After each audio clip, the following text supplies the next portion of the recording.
coaching, I think, winning the Calder Cup, for me, I get joy of when guys make it to the National Hockey League for their first game.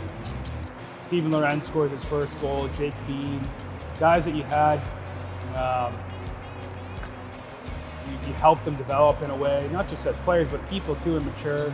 I think that's the best part about coaching is you're teaching them, but when they get to finally reach their goal for playing that, that's a cool feeling for me.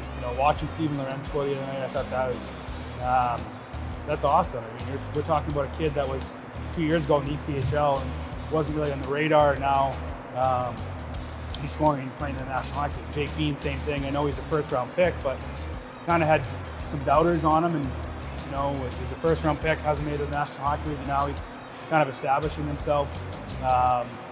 It's really not about what I go through; it's more about what they kind of see and what they get to accomplish, and you helping them get there.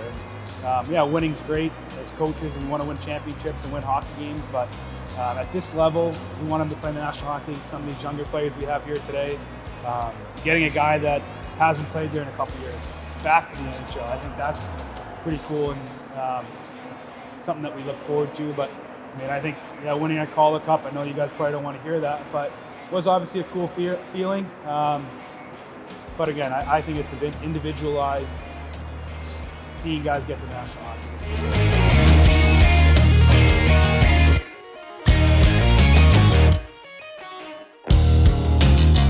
He was my worst critic ever. He would watch all my games, even before he was coaching. I started out a couple years, and he would watch all my games, and we would talk after the game. And at that point, it was kind of hard to listen to him because he wasn't a coach yet. He was just my brother, so I kind of shake things off.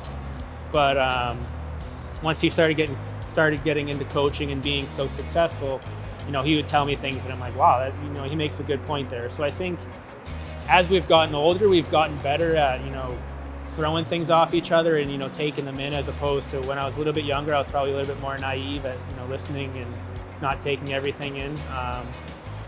He's been so successful at the professional level that when he talks, I listen because he's been through it before. And like he was saying about the players before, and the players that he sees get to the NHL.